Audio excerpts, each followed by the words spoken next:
Obrigada por se juntar à nova igreja. Amamos ouvir a respeito do que Deus tem feito através desse ministério. Conte-nos sua história mandando um e-mail para contato@novaig.com.br. Se você deseja contribuir financeiramente com esse trabalho para que possamos alcançar mais e mais vidas, faça uma doação em novaig.com.br/doe. E não deixe de conferir nossa loja online. Lá você encontra produtos da Nova, que certamente irão abençoar a sua vida. Visite-nos em novaig.com.br/loja. Esperamos que essa mensagem te abençoe. E eu comecei essa série Viva Vitoriosamente através da Graça. Deus tem um plano de vida vitoriosa para cada um de nós. Aliás, a Bíblia diz que Deus traçou esse plano antes da fundação do mundo. Antes de Deus formar as estrelas, os planetas, a Via Láctea, as galáxias, o planeta Terra, Deus já tinha pensado num plano de vida vitoriosa para você.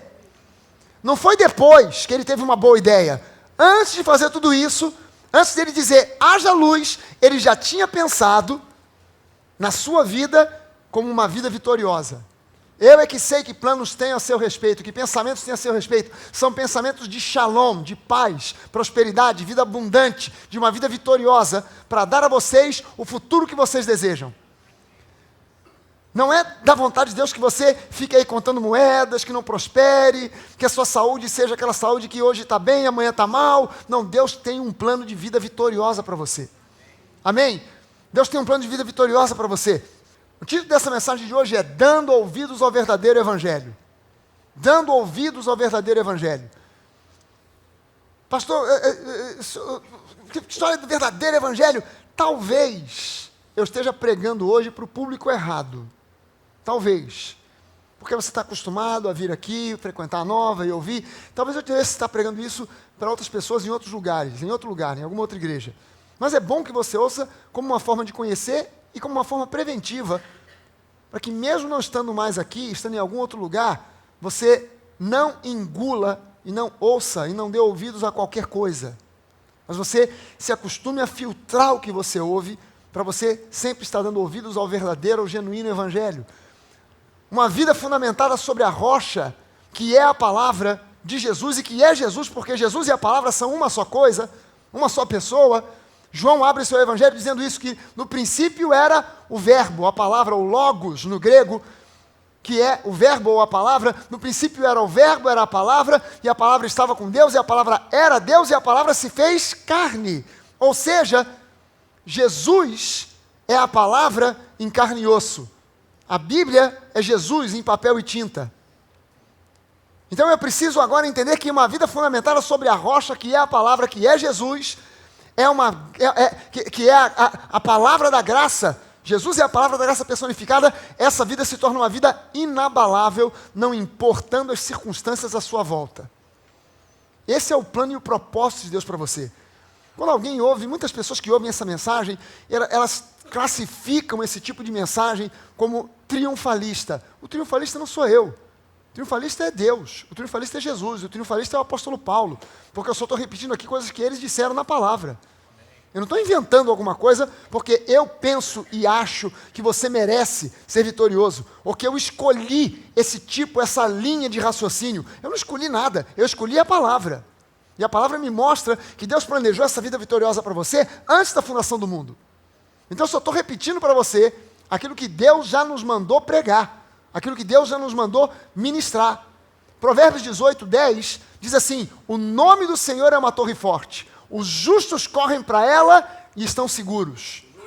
O nome do Senhor, o pastor Bené citou aqui, que no Antigo Testamento Deus se revela com vários nomes: Jeová Jirê, Jeová Rafá, Jeová Nissi. Jeová, o Deus que cura, o Deus que supre, o Deus que... Mas nenhum desses nomes está acima do nome de Jesus, que é o nome que está acima de todo nome que se apresente no céu, na terra e debaixo da terra. O nome de Jesus, aqueles que correm para esse nome, ele diz, o nome do Senhor é como uma torre forte. Uma torre forte é uma imagem que quem lia no Antigo Testamento entendia, porque toda cidade murada tinha dentro de si uma torre forte. E essa torre era um abrigo. Quando havia alguma guerra, se o inimigo conseguisse romper a barreira das muralhas e entrasse na cidade, a maioria do povo corria para a torre forte. que era uma torre que lá de cima era difícil do inimigo entrar, já tinha ficado difícil de romper a barreira da muralha. Conseguiu romper, agora do alto da muralha taca pedra, taca enxofre, tacando fogo no pessoal, pedrada, flechada, para o inimigo fugir. E ele diz aqui que o nome do Senhor, o nome de Jesus, é uma torre forte. Os justos, no Antigo Testamento não havia um justo sequer, mas nós, em Cristo Jesus, fomos justificados e nos tornamos justiça de Deus. Os justos, aquilo que para eles era profético, para nós é realidade. Os justos correm para essa torre e nessa torre eles estão seguros. O que Deus está falando aqui para nós? Ele tem um plano de vida vitoriosa para você.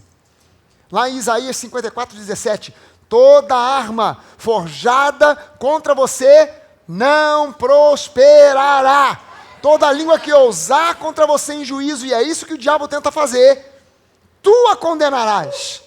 Esta é a herança dos servos, é uma herança que nos pertence, e o seu direito, que de mim procede, diz o Senhor. Eu não conheço ninguém que abra mão de direitos.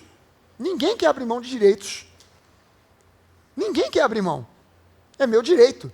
Se saísse aí uma notícia dizendo, olha, foi decretada uma lei aí, que tem R$100 depositado para cada brasileiro no banco, basta você ir lá e sacar. Você pode nem precisar da grana, mas eu garanto que você vai lá e vai sacar. Você vai enfrentar a fila, tu nem precisa desse dinheiro. Vai lá por quê? Porque é meu direito, não quero nem saber. É só R$100, tu não precisa disso, mas eu não quero saber, é meu direito, então eu quero. Rapaz, quando a gente se inscreve numa corrida dessas de rua, ou num teatro e tal, você, no dia anterior, ou alguns dias antes, você tem que buscar uma coisa chamada o kit do atleta. O kit do atleta é uma sacola, quando você abre a sacola, tem uma montoeira de tralha lá dentro. E aí tem o número que você vai colocar na sua camisa, né, vai pregar na camisa o número, tem lá, de repente, às vezes, um isotônico, tem um gel, tem uma montoeira de papel, de propaganda, de um monte de coisa, de academia, de treino, e blá, não sei o quê, e tem sempre uma camisa, aquelas camisas de dry fit, escrito o nome da corrida e coisa e tal. Eu duvido que alguém, quando abre aquele negócio, não encontra uma camisa, opa, cadê minha camisa? Ih, rapaz, acho que acabou, se vira, dá seu jeito. Mas você não tem uma montanha dessas camisas em casa, mas é meu direito. O cara nem vai usar aquela camisa. Eu lá em casa tenho umas 50 camisas daquela. Aí de vez em quando a Denise, vamos arrumar esse armário, tem muita coisa aqui dentro. Aí a primeira coisa que eu pego para jogar fora são as camisas. Aí pega aquilo, vou levando. Quando eu chego na beira da lata do lixo, ela fala, não joga fora não, é lembrança. Guarda. Aí eu volto com aquilo lá para dentro. Eu não uso aquelas camisas, mas elas estão lá. Porque eu peguei, porque era meu direito. E quando o camarada pega, ele quer aquela camisa, não, mas vai ficar muito grande, não quero saber, pode ficar um saco. Tu não vai usar? Não vou usar, mas eu quero. Por quê? Porque é meu direito. Me inscrevi, é meu direito, eu quero a camisa. Ninguém abre mão de direitos, mas parece que abre mão daquilo que é direito seu em Cristo. O povo de Deus abre mão. Fácil. No entanto, ele diz aqui que essas armas forjadas contra nós, elas não prosperarão. Não é que elas não virão, mas se vierem, não prosperarão. Amém? Elas não prosperarão porque é direito nosso. O oposto disso é quando o povo de Deus não se estabelece na realidade da sua nova identidade em Cristo. E não entende quem são em Cristo. E esse povo então se torna suscetível a toda a arma do inimigo. Arma de doença, de escassez, de culpa, de condenação, medo, depressão, um monte de problema na área emocional. O povo se torna vítima exatamente porque não se estabelece na sua nova identidade. Quem eu sou em Cristo, o que eu possuo em Cristo, o que eu posso em Cristo, a herança que eu tenho nele, eu preciso tomar conhecimento disso e não tem jeito de eu tomar conhecimento disso que não seja através da palavra. Psicólogo algum vai conseguir revelar para mim a minha nova identidade. Não tem como, eu preciso ir à palavra, eu preciso me estabelecer na palavra, a palavra precisa criar raízes dentro de mim, para que eu entenda agora quem eu sou em Cristo, que nova identidade é essa? Que nova criatura é essa que eu me tornei? Porque alguém que está em Cristo, a Bíblia diz, é nova criatura, as coisas antigas passaram, eis que tudo se fez novo. Não nas circunstâncias, não à minha volta, mas aqui dentro, tudo se fez novo. Amém? E eu preciso me estabelecer nessa nova identidade que eu tenho em Cristo, conhecer essa nova identidade que foi concedida a mim pela graça. Foi concedida a mim e a você pela graça. Nós fazemos parte de uma nova geração que Deus está levantando ao redor do planeta Terra.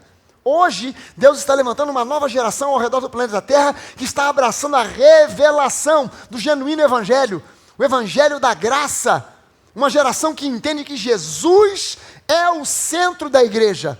Não é um líder, não é um homem, não é uma doutrina. Jesus é o centro da igreja. Há uma nova geração surgindo que está entendendo isso e que somente através dele e da sua palavra nós podemos tomar posse da terra prometida, que são, na verdade, as promessas que ele já conquistou para nós pelo seu sacrifício na cruz do Calvário. Há uma nova geração sendo levantada. Nós não temos ainda muitos pregando essa palavra, mas aqueles que estão levantando, que Deus está levantando, que estão pregando, estão pagando o preço de muitas vezes serem criticados, de levarem pedrada, mas essa palavra está influenciando e está se expandindo. No início, hoje, você visita as igrejas, a palavra que os pastores mais falam hoje, em tudo quanto é igreja, é graça. Graça para lá, graça para cá. Mas houve um tempo atrás, que quando a gente falava sobre graça, o pessoal tacava pedra na nossa cabeça.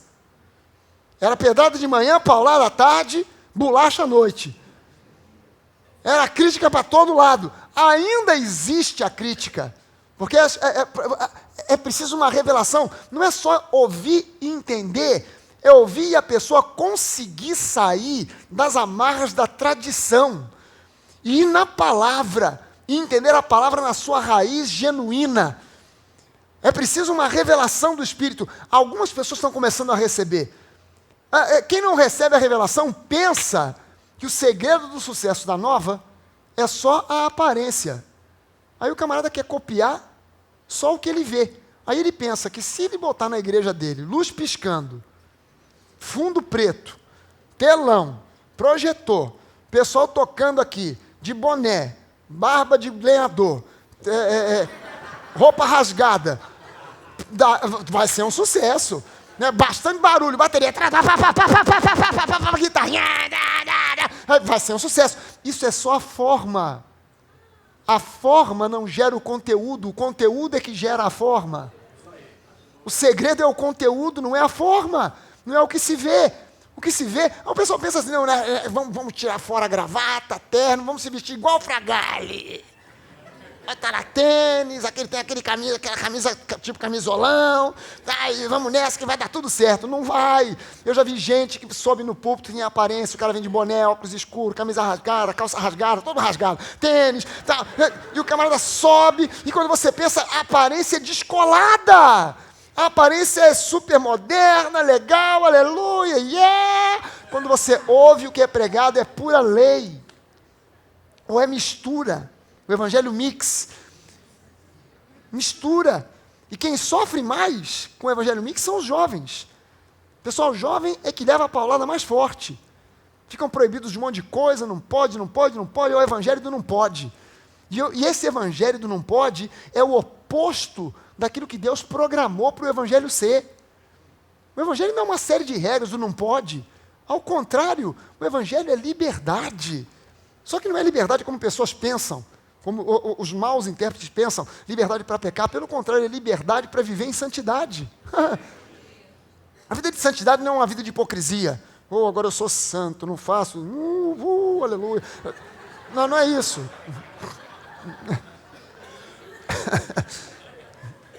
Isso é o que a religiosidade produz.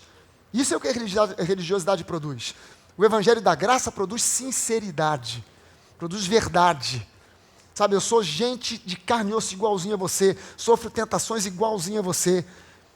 E quem está do seu lado é a mesma coisa. Tem ninguém aqui que seja mais santo do que eu, e em compensação também não sou mais santo do que ninguém. Nós somos gente de carne e osso, a gente sofre tentação na área sexual, na área de grana, em tudo quanto é área, a gente sofre tentação, a gente é de carne e osso. E fingir que isso não existe é hipocrisia. Não, aleluia, eu agora sou, está mentiroso, deve estar num adultério violento aí. Deve estar pegando a mulher de alguém. Não, aleluia, cuidado, você que é jovem, porque tal, cuidado com o sexo ilícito. E o primeiro que está praticando aquela desgraça é ele próprio. Para com isso, deixa de ser mentiroso, rapaz. Se apruma aí. O evangelho da graça não é liberdade para pecar, é liberdade para andar em santidade. Amém? Aleluia. A realidade atual, ela tem representação naquilo que aconteceu no Antigo Testamento. E no Antigo Testamento foi preciso que Deus falasse com Josué 3 vezes. Josué, Moisés é morto. Ô Josué, presta atenção, Moisés morreu. 3 vezes teve que dizer. Por quê? Porque Josué olhava para si mesmo e ele pensava, não dá para mim. Como é que eu vou substituir Moisés? Um camarada que foi criado no palácio de Faraó para ser um príncipe, para ser um general. Um camarada que Deus deu para ele um cajado, que com aquele cajado ele encostou no mar e o mar se abriu. Como é que eu vou substituir um cara desse? Um cara preparado que fez curso, o cara fez curso na faculdade de Harvard do Egito. O camarada fez curso de coach. Como é que eu vou substituir um cara desse? Camarada que Deus usou poderosamente, como é que eu vou substituir um cara desse? Josué, qual é o teu currículo? Meu currículo, eu sou ex-escravo, filho de escravos, neto de escravos, bisneto de escravos, 400 anos de tradição na família, só escravo. Qual foi o curso que você fez? Nenhum. Não fez curso de costo também não, nada. Ô Josué, como é que eu vou te usar, cara? Tu não tem curso de nada? Não, Josué, presta atenção numa coisa. Eu vou te usar. Não é porque você tem curso disso ou diploma daquilo. Entenda o seguinte, não usei Moisés por causa disso. Não usei Moisés por causa dos cursos que ele tinha, por causa da pessoa maravilhosa que ele era.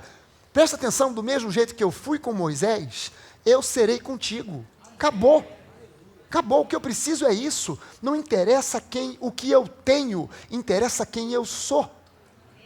Não é o que eu tenho, é quem eu tenho. Amém? O que eu preciso me firmar é nisso. Moisés, ele morreu. Somente Josué, que era um tipo de Cristo, que apontava para Cristo, cujo nome era Yehoshua. Yehoshua é o mesmo nome de Jesus, Yeshua, que significa o Salvador. Só Josué podia levar aquele povo para dentro da terra de Canaã. Tem gente que pensa que Moisés não entrou na terra de Canaã porque ele pisou na bola, porque ele pecou, porque ele... Não, Moisés não tinha nada de errado. Mas ele não podia entrar em Canaã só por uma razão, porque ele era o representante legítimo, máximo, número 1 da lei. E a lei não pode jamais tomar posse das promessas. A lei não consegue entrar no descanso. A terra de Canaã, o livro de Hebreus revela para nós que a terra de Canaã, ela representa o descanso, lugar de descanso. A lei não consegue entrar no descanso, porque a lei é desesperada para trabalhar. A lei é por esforço, a lei não consegue entrar na terra de Canaã. Quem tinha que entrar então era Josué, Yeshua. Ele conduz você para o descanso. Então Josué é que foi o cara que levou o povo para dentro da terra prometida. E somente Jesus pode nos conduzir para essa vida de conquistas, das promessas que se cumprem na nossa vida por causa da graça, não por causa de merecimento algum nosso.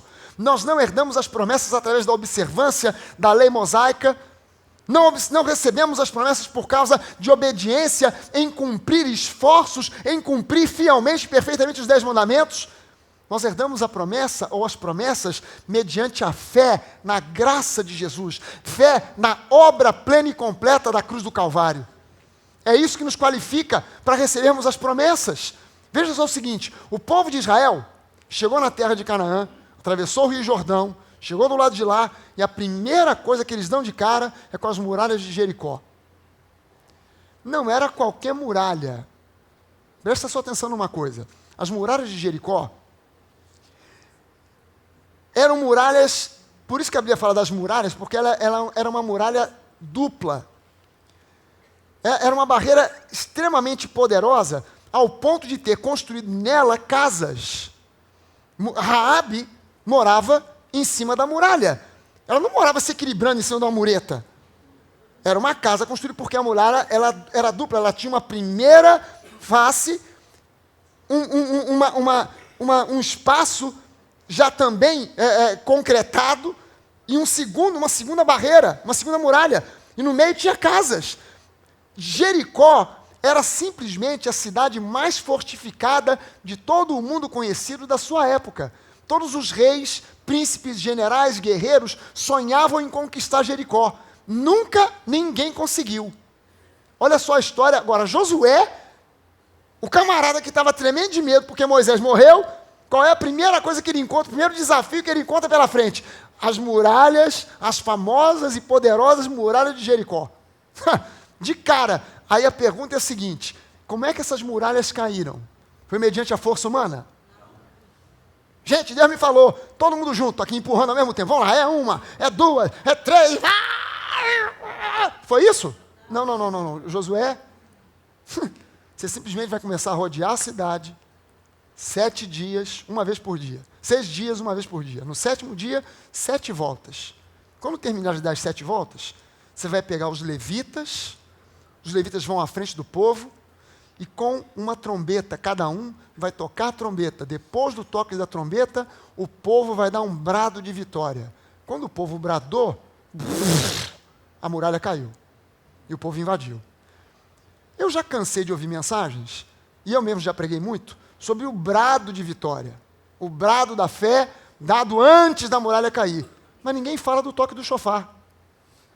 Porque se não tivesse havido o toque do chofar, o povo podia berrar, gritar à vontade, e a muralha ia continuar de pé, não ia cair um tijolo. E a muralha ia estar lá até hoje. Não foi o grito, simplesmente o grito. Primeiro houve um toque da trombeta, houve o toque do chofar. Depois do toque do chofar, combinado agora com o brado de vitória, fez a muralha cair. Agora, o que é o chofar? Quando você olhar na Bíblia e encontrar o termo trombeta, seja no Antigo ou no Novo Testamento, vai no Novo Testamento e você vai ver o apóstolo Paulo falando sobre anjos tocando trombetas, anunciando a segunda vida de Jesus. Quando o anjo tocar a última trombeta, não pense em trombeta, 1 Tessalonicenses, Apocalipse, tudo isso fala de trombeta, no Antigo Testamento também. Quando a Bíblia fala de trombeta, não pense num trompete. Não pense que é um trompete, não confunda as coisas. Porque tem gente que imagina, um trompete, tá? O cara vai lá, o anjo do jazz. Jesus vai voltar, anjo, toca aí a trombeta. Miles Davis. Não é nada disso. Não imagine, eu já vi muitos quadros com anjos voando com trombeta na mão, aquele canudo de metal comprido. Não é nada disso. Trombeta, no original da Bíblia, é chofar. O chofar é uma trombeta de chifre de carneiro. Para você pegar e ter um chofar, você primeiro precisa pegar esse bicho aqui, que isso aqui é um carneiro. Ele já foi um cordeiro. Mas se ele não morreu na época de cordeiro, e ele crescer, ele vira esse bicho aqui, um carneiro. Esse aqui é um bicho meio... O cordeiro é mansinho, esse bicho é invocado. Se esse bicho olhar para a sua cara e correr atrás de você, procura um lugar para você se esconder, porque se ele te acertar uma chifrada, já era. Já era. Porque esse bicho é invocado. Para você obter um chofar, você tem que pegar esse bicho e tem que matar, porque você acha que ele viu, vai deixar você serrar e arrancar o chifre? Então você vai ter que sacrificar o animal. Depois de sacrificado, você vai na base do chifre, aqui na cabeça dele, cortou, pegou, tirou a tampinha da ponta do chifre, você já tem um chofar. Acabou. Tirou a pontinha da ponta, tirou a tampa da pontinha, você já tem o chofar.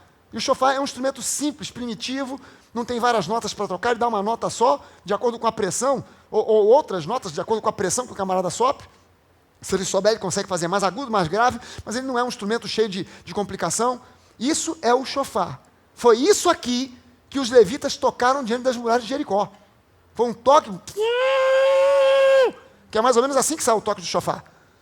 Foi isso que eles tocaram lá na frente das muralhas de Jericó. E depois veio o brado. Agora, não confunda o chofar, porque tem gente que olha para isso aqui e pensa que isso é um chofar. Isso não é um chofar, isso é um querem. São dois instrumentos diferentes. Nas sinagogas até pode ser usado um querem, não tem problema nenhum. Inclusive, quem está tocando esse querem aqui é um judeu.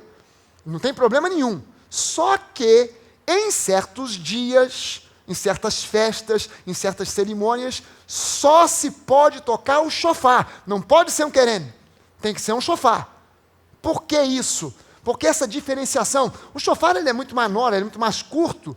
Claro, você pode fazer um querem com o chifre de alguns outros animais. Em Israel é comum eles receberem e importarem chifres de antílopes da África. Alguns antílopes já têm esse chifre assim, já enroscado desse jeito. Se não for enroscado, você pode fazer assim, porque é só você pegar o chifre, colocar ele no calor, e com o calor ele amolece, você consegue moldar, tirou do calor, ele esfria, endurece de novo, e fica assim nesse formato todo enroscado. Mas isso aqui não é um chofar. Tem algumas igrejas que estão assim meio judaizadas, e pegam um camarada, bota no canto para tocar o chofar durante o louvor. Aí está aquele sujeito num canto, desespera com aquele troca, com aquele berrante na mão. Um desespero, uma agonia, um troço horroroso. Mas bota o cara no canto para tocar. E não, aquilo não é um shofar. Aquilo não é um shofar. Aquilo é um berrante que lá em Israel é chamado de keren. Mas em certas festas, como por exemplo no Rosh Hashanah, o Ano Novo Judaico, só pode tocar, tem que tocar e tem que ser um shofar. Não pode ser um keren, tem que ser um shofar. Por que isso? Como por exemplo no Ano Novo, não pode ser um keren, tem que ser um shofar. Por quê? Existem 10 motivos na tradição judaica que dizem por que só pode ser o shofar. Eu só vou apresentar para você um motivo. E esse é o motivo que mais tem a ver conosco aqui. O motivo é que, porque o shofar, o chifre de carneiro, relembra o sacrifício de Isaac, que não chegou a acontecer porque Deus o salvou, mostrando a Abraão um carneiro que substituiu Isaac. Se você ler a história do sacrifício de Abraão, Abraão sobe o Monte Moriá com Isaac. Quando ele chega lá em cima, ele monta tudo o altar do sacrifício, ele pega Isaac e bota no altar do sacrifício. Quando ele vai realizar o sacrifício, que ele vai matar o garoto, aí Deus fala com ele, o anjo fala com ele, pode parar, Abraão. Deus já viu que você tem fé, que você é fiel até a raiz dos cabelos. E olha lá, tem um substituto. Quando ele olha para trás, tem um carneiro amarrado pelos chifres num arbusto. Abraão vai lá, desamarra o carneiro, pega o carneiro, sacrifica o carneiro, coloca no altar, oferece em holocausto, o sacrifício queimado, e Isaac é poupado. Para o judeu, a história é simplesmente essa. E por isso ele usa o shofar em determinadas celebrações, porque o shofar fala desse sacrifício de Isaac que não aconteceu. Mas para nós, que entendemos a simbologia bíblica na nova aliança, Abraão, ele aponta para Deus o Pai. Isaac, Jesus, o Filho, que é colocado como sacrifício em substituição a nós. Nós é que deveríamos ser sacrificados. Mas, como Isaac era um homem, ele agora é substituído pelo carneiro que aponta para Jesus. E é colocado naquele altar. Então, por causa dessa história, por causa disso aí, o judeu só aceita em certas cerimônias o uso do shofar e não o uso de um keren. O shofar, então, na verdade, ele é uma linda imagem da morte do nosso Senhor Jesus, porque o carneiro precisa morrer para que o shofar seja obtido. Se você for algum dia em alguma cerimônia judaica, em algum lugar, em alguma sinagoga, em que haja no ritual daquela cerimônia um toque de um shofar, quando você ouvir aquele toque, você vai ouvir, para o judeu, ele significa uma outra coisa, mas para nós, o que aquele toque significa? Jesus nos substituiu. Aquele chifre de carneiro me lembra da morte de Jesus, e esse toque anuncia, Jesus pagou o preço por nós. Amém? O som do shofar é, na verdade, um lindo anúncio da morte e do trabalho completo que o Messias realizou por cada um de nós. Amém? Veja bem o seguinte, o que tirou o povo de Israel da escravidão do Egito não foram as 10 pragas. Tradicionalmente se prega isso, as 10 pragas. Você acha que aquele faraó era burro? Aquele faraó era esperto até não poder mais. O cara era um político. O camarada era um governante. O cara não era bobo. Se ele fosse um camarada, se fosse pelas pragas, na terceira ele já mandava o povo embora. Caramba, primeiro Moisés falou que tem que libertar o povo. Eu não libertei, deu uma praga. Agora já deu a segunda, não vou esperar a terceira. Deixa eu mandar esse povo embora. Você acha que o cara ia esperar até a 10ª? As pragas acontecendo uma atrás da outra. Porque as pragas, elas apontam para juízo, e juízo não traz libertação. Então o povo não foi liberto pelas pragas. O povo ele foi liberto pelo sangue do cordeiro que foi sacrificado, e o sangue foi colocado na porta de cada casa judaica, de cada casa de hebreus. O sangue do cordeiro foi o que libertou. Não foi nem a morte dos primogênitos, porque olha só, se eu sou faraó, e o meu filho mais velho morre, e todos os primogênitos do Egito morrem, aí mesmo é que eu não liberto esse povo. Agora vocês vão ficar aí, ó, pau neles. Hã? A lógica seria essa, mas o sangue aplicado nas portas, o sangue do cordeiro sacrificado em cada família foi o que libertou aquele povo. E eles saíram dali com riquezas, com indenização. Não tem lógica isso. Não tem lógica alguma nisso. Quem fez o povo entrar em Canaã não foi Moisés, mas foi Yeshua, Josué, que é um tipo de Yeshua, Jesus, o nosso Salvador. Moisés não tinha problema nenhum para entrar em Canaã. Moisés não entrou em Canaã porque ele tinha algum pecado, alguma coisa. Ele não podia entrar porque ele era um representante da lei. E a lei não consegue entrar no descanso. Yeshua, ele sim, representava e apontava para... Yehoshua, Josué, apontava para Jesus, o nosso Salvador. Os milagres de Moisés foram milagres de juízo e de condenação. Por isso não poderiam jamais libertar o povo, porque juízo e condenação não libertam, mas tão somente o amor e a graça do nosso Senhor e Salvador Jesus. Amém? Você pode levantar uma das suas mãos e dizer isso. Só Jesus liberta. Aleluia! Só Jesus liberta.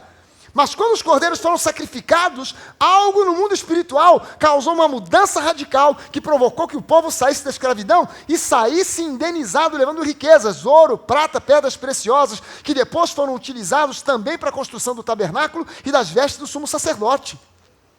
Agora, tu vê se tem lógica nisso. Qual é a lógica que existe em você, por ser meramente um cristão, salvo e remido pelo sangue de Jesus, ter direito a ser próspero? Não tem lógica nenhuma, mas é assim que é. E eu te digo mais, o diabo, ele é um burro quando ele te ataca.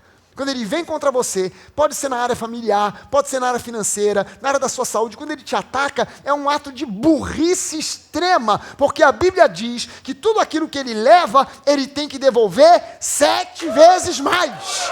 Aleluia! Aleluia! Quando ele te ataca, ele só está aumentando a dívida dele. Só isso. É um ato de burrice, porque ele vai ter que devolver 7 vezes mais.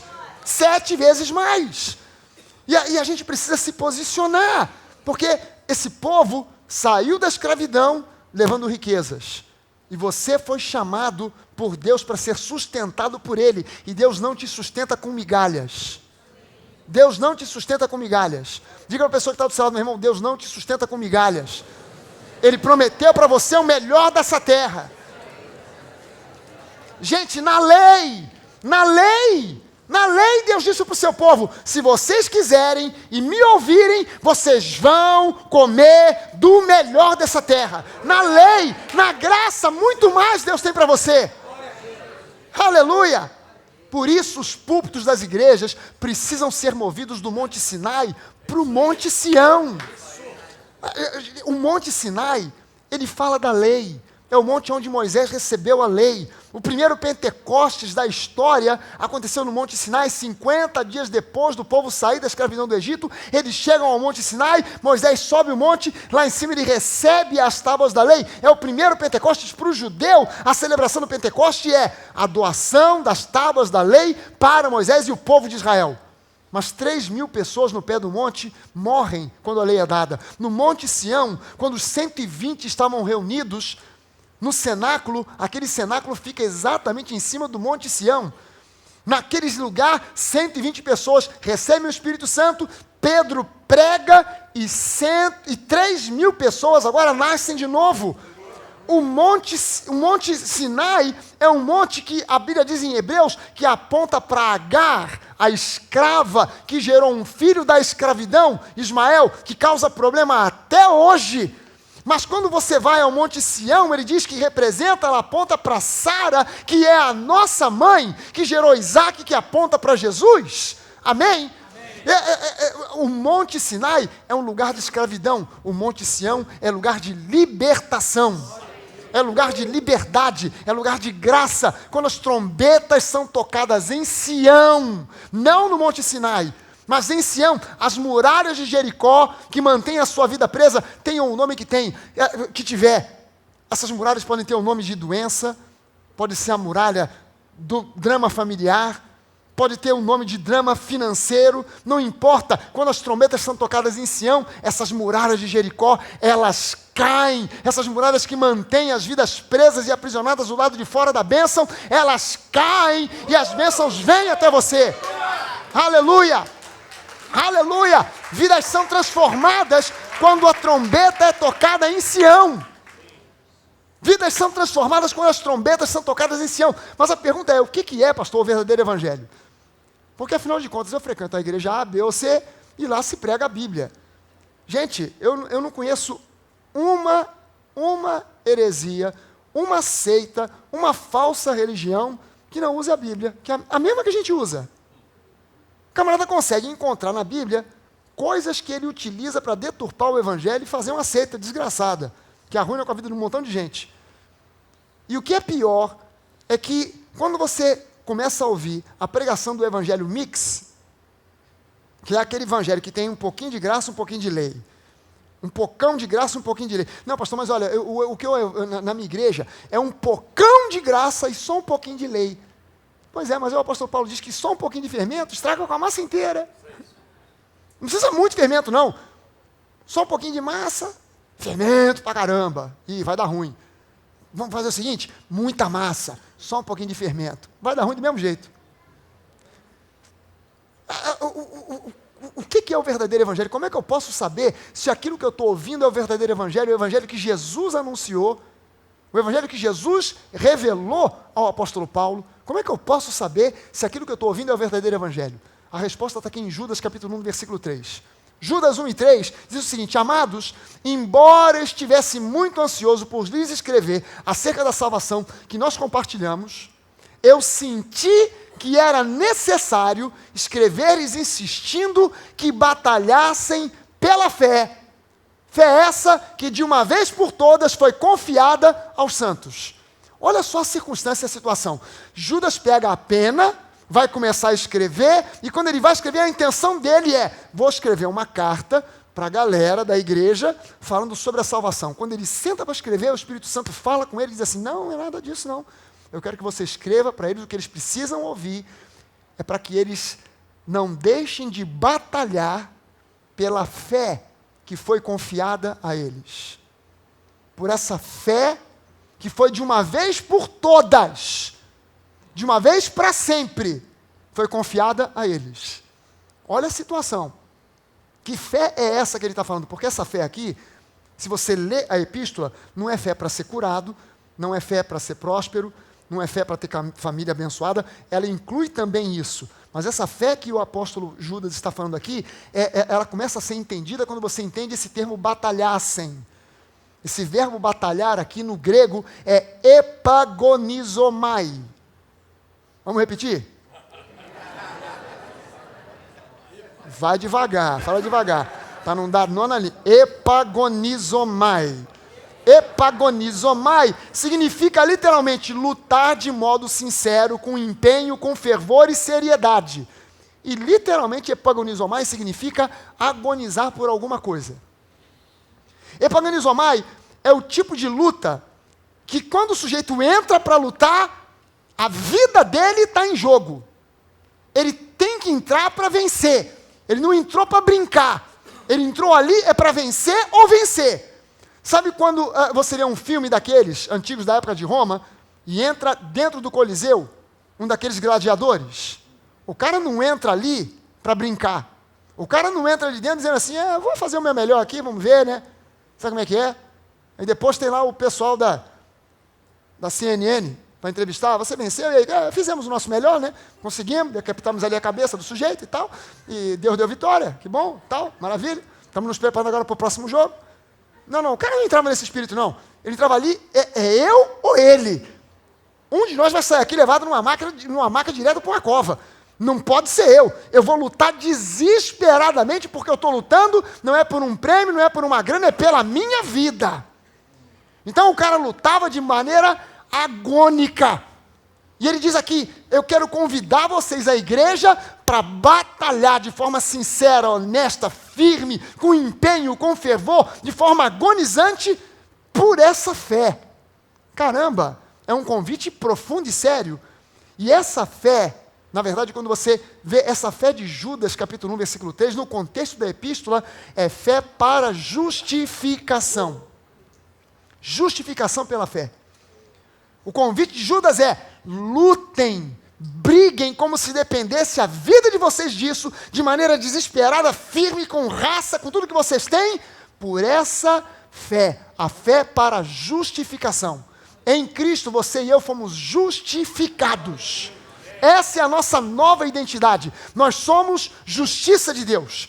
Essa é a nossa nova identidade em Cristo. Nenhum psicólogo jamais vai conseguir tirar de nós, escavar da nossa mente, esses princípios que revelam a sua nova identidade. Ele pode entender a sua velha identidade, mas a sua nova identidade só na palavra. Só na palavra. E ele está falando sobre justificação pela fé. Justificação pela fé é o centro. Justificação pela fé é a pedra angular, é o sustentáculo, é o ponto crucial do genuíno evangelho do Senhor Jesus. O ponto crucial que amarra todo o resto é a justificação que Jesus, essa é a boa nova. Nós fomos justificados, prosperidade, cura, vida abençoada, tudo isso vem a reboque, porque em primeiro lugar, a obra de Jesus foi para justificar você. Amém? A obra de Jesus antes de te curar, foi para te justificar. Antes de fazer você próspero, foi para te justificar, para colocar você numa posição de filho e filho amado. Amém?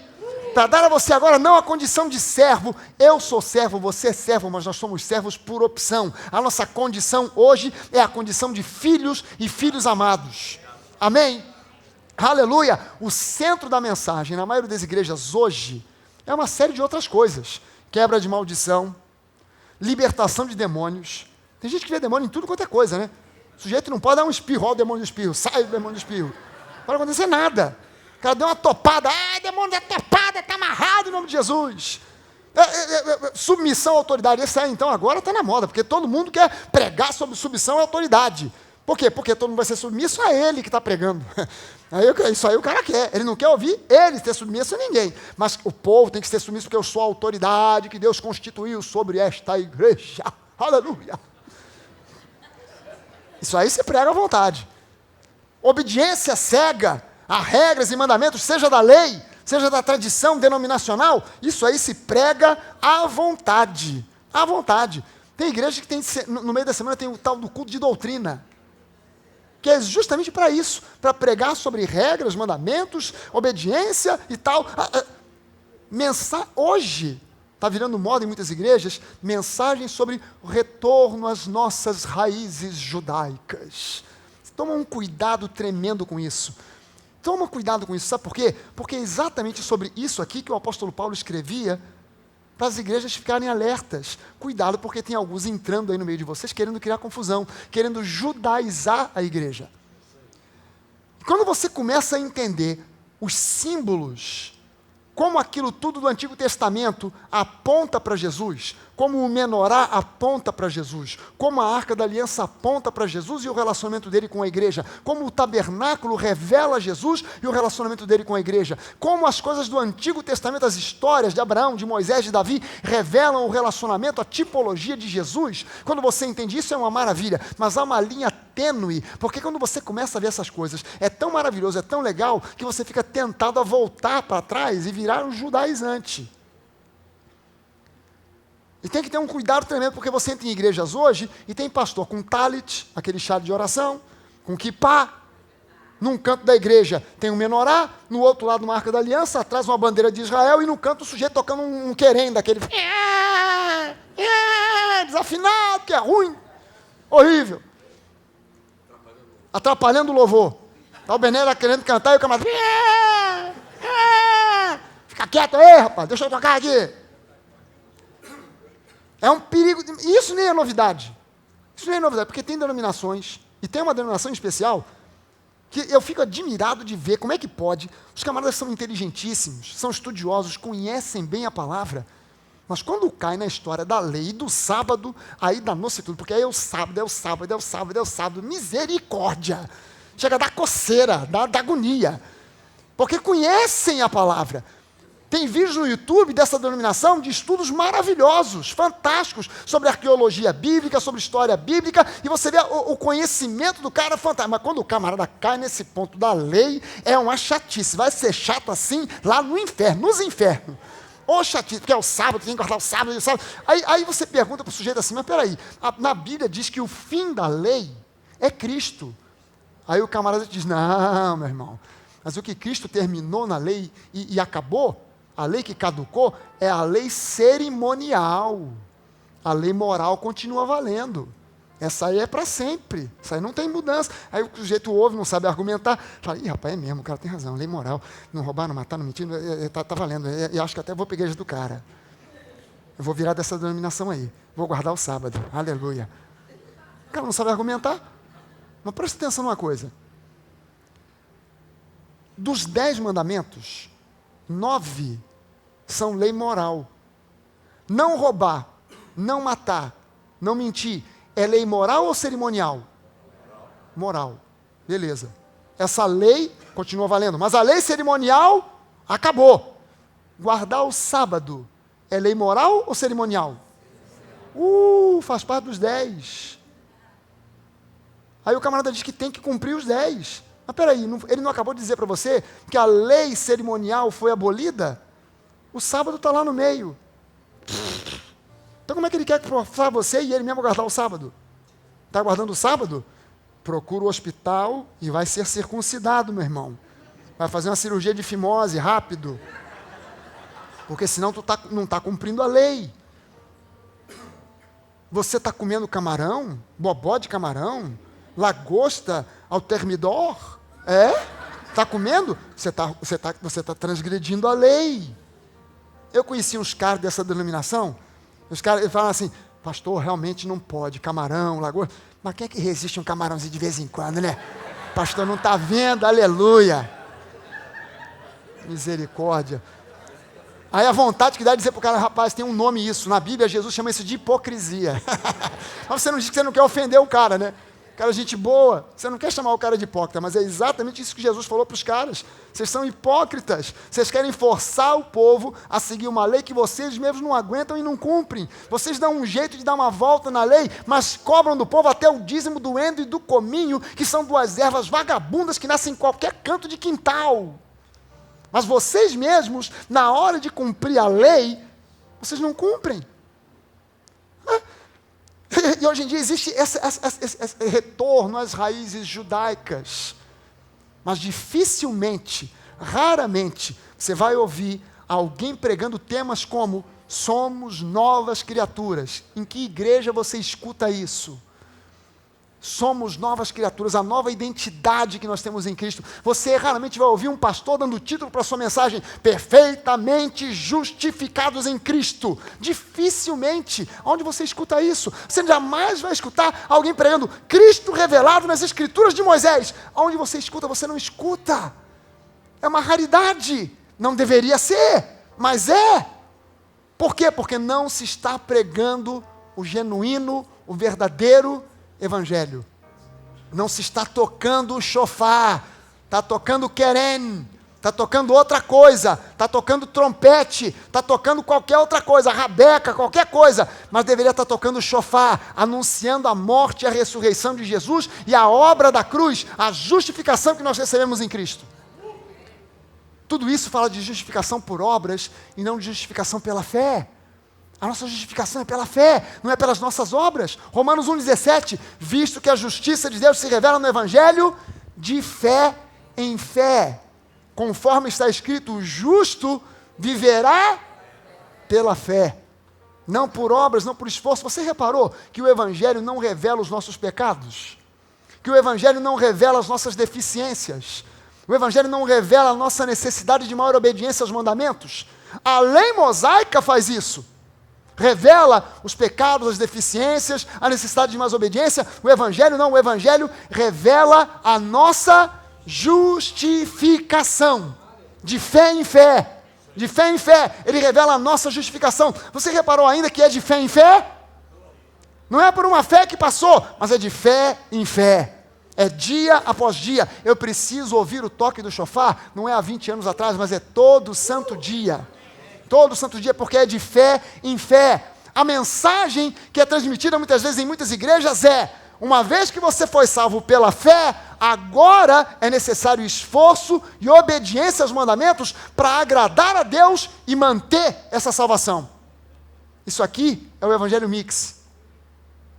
Você foi salvo pela graça, não é por mérito, não é por merecimento. Você foi salvo pela graça, mas daqui para frente, se você quiser agradar a Deus e manter essa salvação, você tem que obedecer, e essa regra, aquela regra, e os 10 mandamentos, e isso e aquilo, e você não pode mais isso, não pode mais aquilo.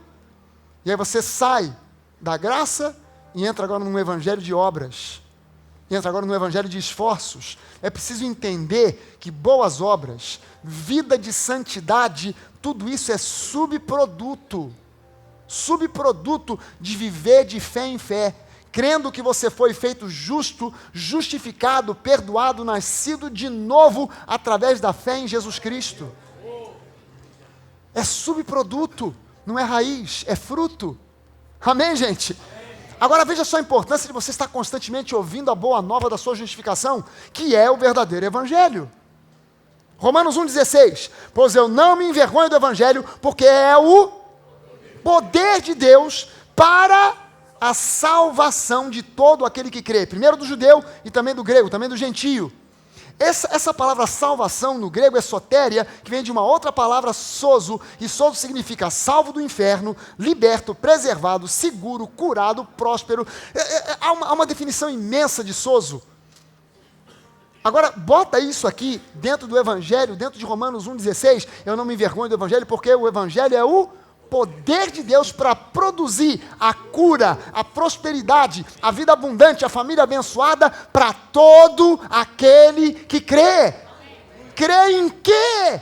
Que eu fui justificado pelo sangue de Jesus, que eu me tornei uma nova criatura, que eu não preciso mais aturar as acusações do inferno, porque em Cristo Jesus eu nasci de novo. É esse evangelho que o apóstolo Paulo pregava. Esse evangelho é o evangelho que causa a eficácia do poder de Deus em agir.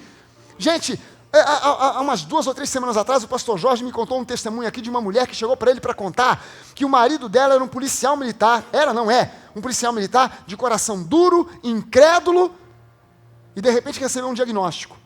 Câncer, o fígado está totalmente tomado, não tem mais remédio, não tem jeito, internou no hospital da Polícia Militar, no Estácio, para esperar a morte chegar, para ter suporte, para esperar a morte chegar, para receber morfina e coisas que abreviassem a dor, para só morrer em paz.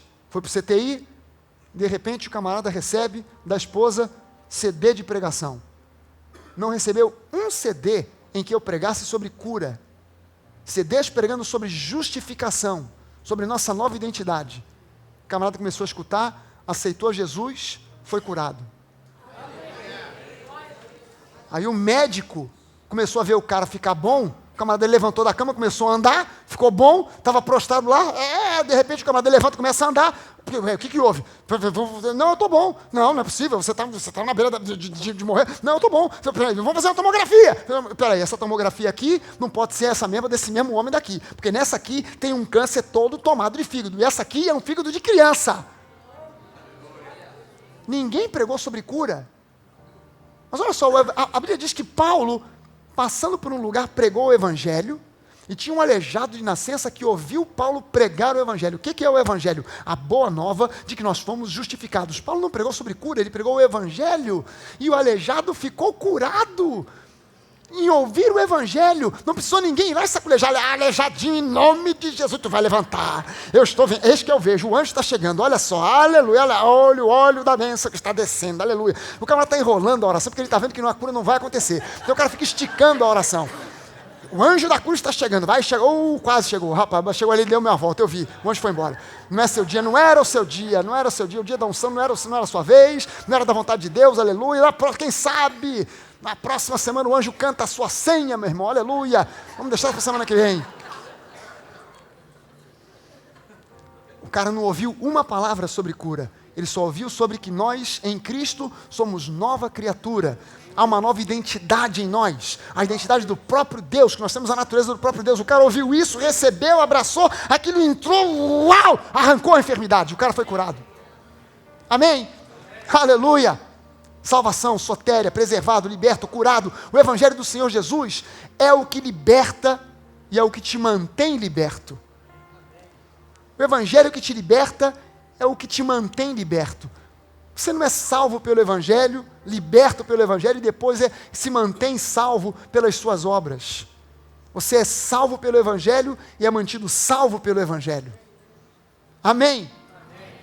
Sabe, existe um conflito às vezes nas igrejas. Tem gente que me escreve perguntando coisas, pastor, eu tenho essa dúvida, aquela dúvida, é membro de igreja, é pastor de igreja, toda hora eu recebo e-mail, WhatsApp, não sei como descobre o meu telefone, meu WhatsApp, mas manda, pastor, eu sou fulano de tal, aqui de Goiânia, aqui do Ceará, aqui do Porto Alegre, de não sei da onde, do norte, do sul, de fora do país, eu estou em Lima, no Peru, eu estou não sei aonde, estou em Londres, eu estou nos Estados Unidos, eu estou no Japão, me mandam perguntando coisas, eu não tenho nem tempo para responder a todo mundo.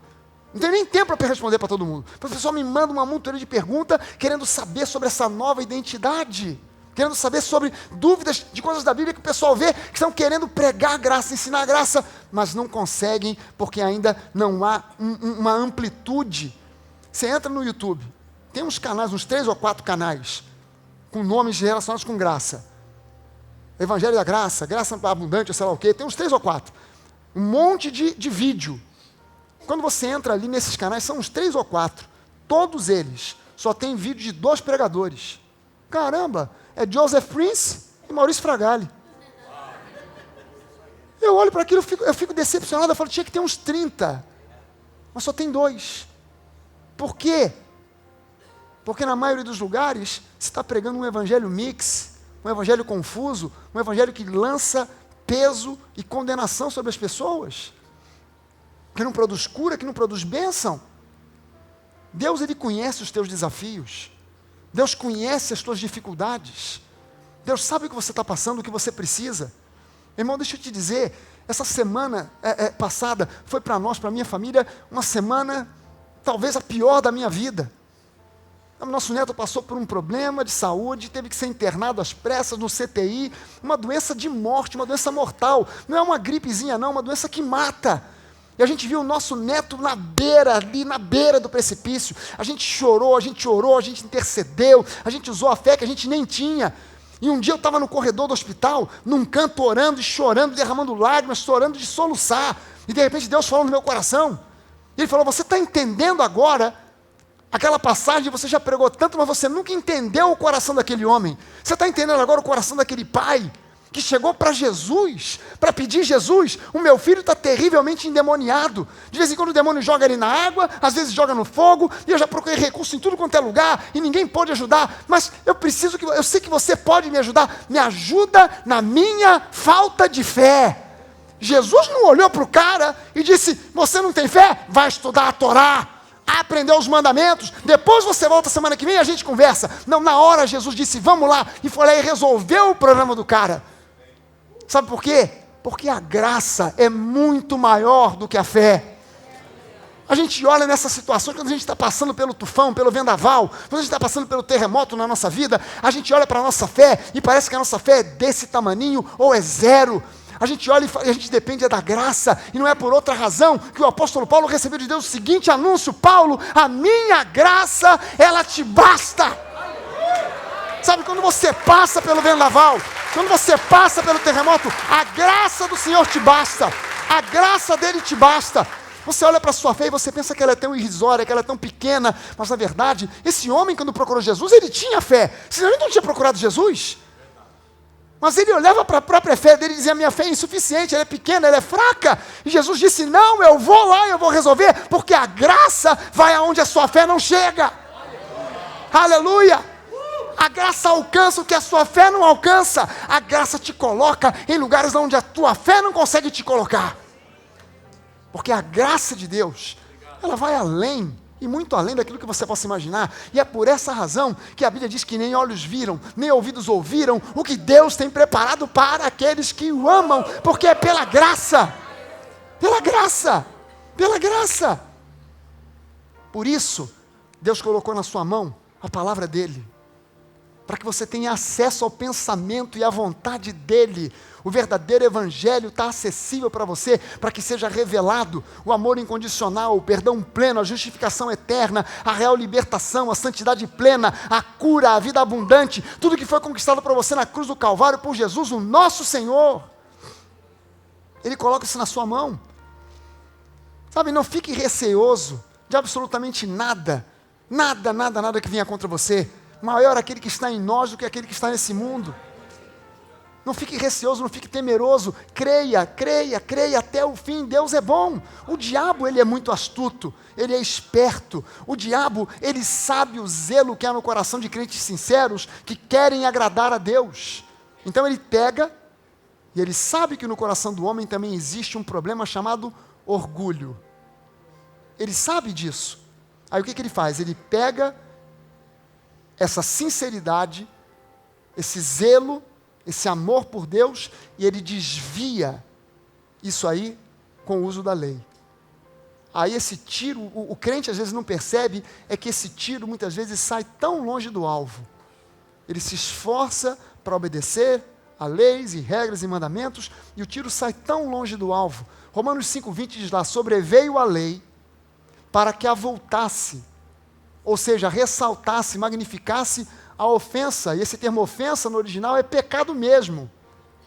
Mas onde abundou o pecado, superabundou a graça.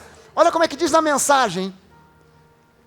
Tudo o que a lei contra o pecado conseguiu fazer, foi produzir mais gente que desrespeitasse a lei. Mas o pecado não teve, nem tem chance de competir contra o perdão poderoso que chamamos graça. Na disputa entre o pecado e a graça vence com facilidade. Agora olha essa outra versão, que é a versão fragaliana. Essa foi eu que fiz.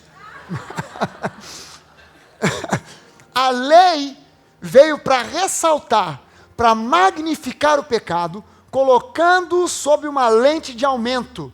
Mas onde o pecado foi magnificado e se tornou abundante pela ação da lei, a obra de Jesus prevaleceu de tal modo que o pecado perdeu a sua magnitude e a graça, que é o seu amor e o seu perdão incondicional, se tornou superabundante. Aleluia!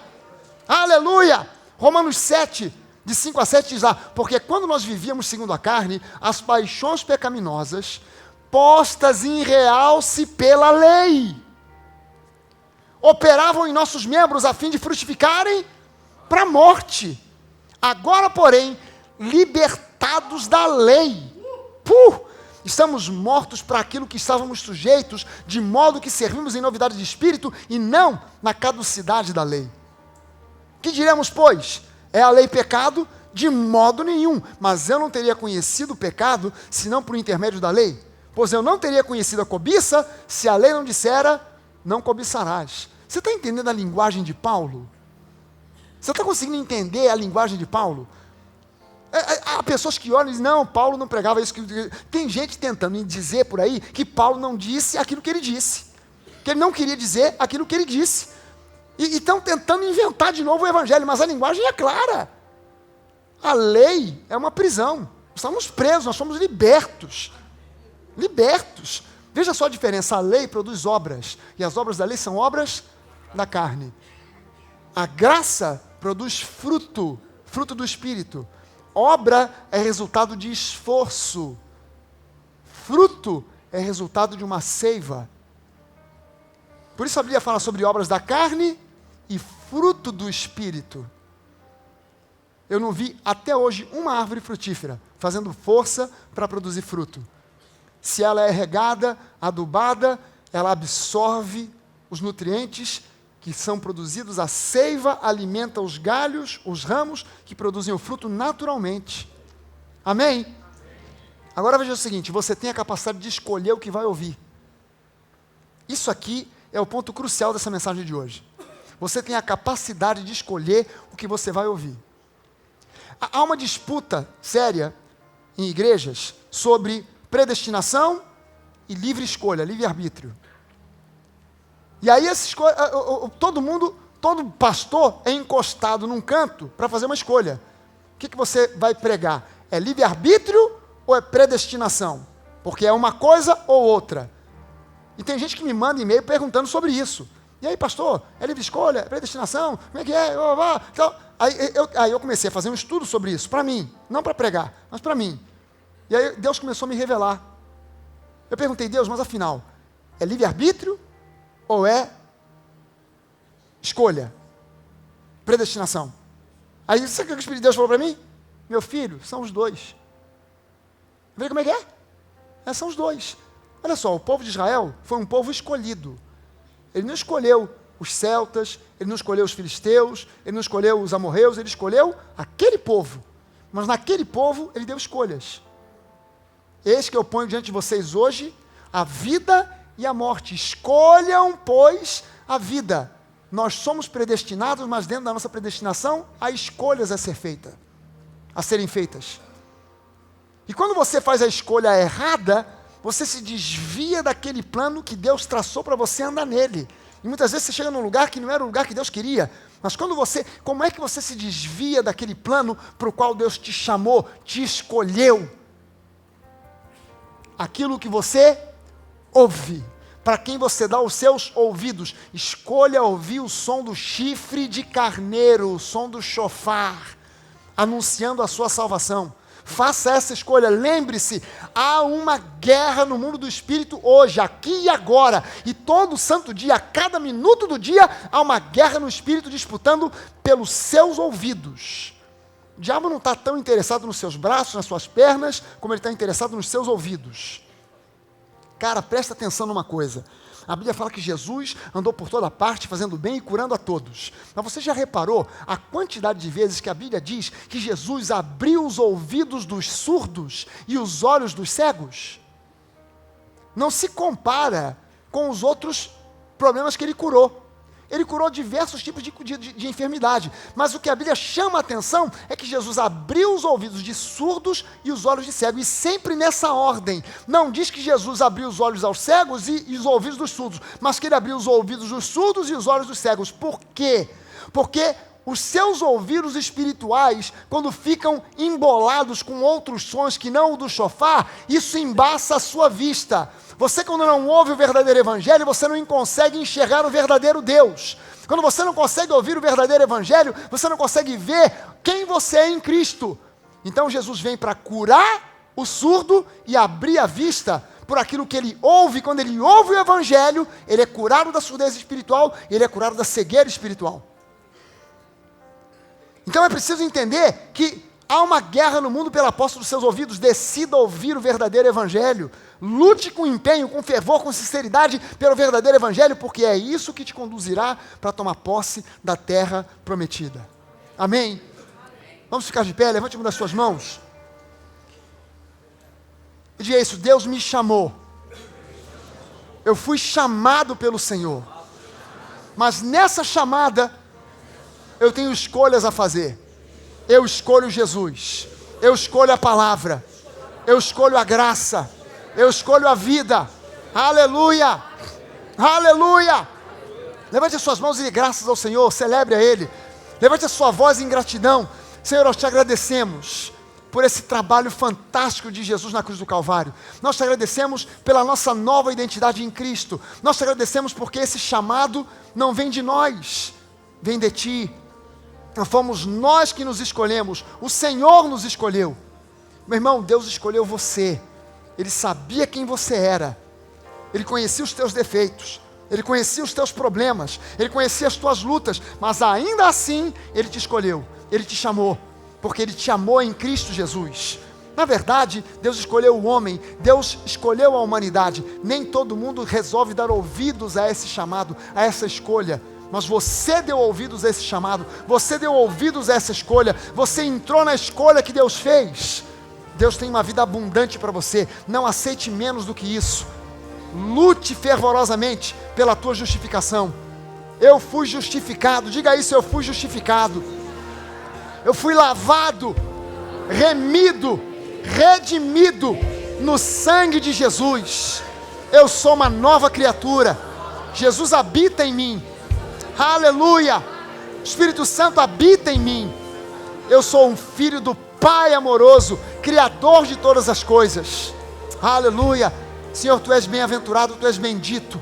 Tu és bendito, Senhor. Nós bendizemos o Teu nome. Bem-aventurado és Tu, Senhor, Rei do universo, Criador de todas as coisas. Nós Te bendizemos nesse lugar. Nós Te bendizemos nessa hora. Tu és o centro de todas as coisas, Jesus. Tu és o centro da nossa vida. Tu és o centro dessa igreja. Nós te amamos, nós te adoramos, nós te bendizemos, porque Tu és o nosso Criador. Tu és aquele que nos escolheu antes da fundação do mundo. Muito obrigado, Senhor. Muito obrigado. Obrigado porque em Ti nós temos cura. Em Ti nós temos libertação de toda a opressão. Nenhuma arma forjada contra nós prosperará. Aleluia. O inimigo pode vir contra nós por um caminho, mas por 7 caminhos ele será desbaratado, ele fugirá de nós, em nome de Jesus. Aleluia, em nome de Jesus. Aleluia. Meu irmão, você é um vencedor e mais que vencedor. Não importa o que você esteja vivendo hoje, a sua situação financeira, a situação familiar, sua saúde, não importa. Você é um vencedor e a sua vitória, se você estiver ouvindo o verdadeiro evangelho, ela vai se manifestar. Não permita que entre pelos seus ouvidos qualquer outra coisa que não seja o genuíno e verdadeiro evangelho, o evangelho de Jesus, o evangelho da sua justificação em Cristo, em nome de Jesus. Amém? E todo o povo que crê, diga amém. Você pode dar uma salva de palmas ao nosso Deus. Aleluia.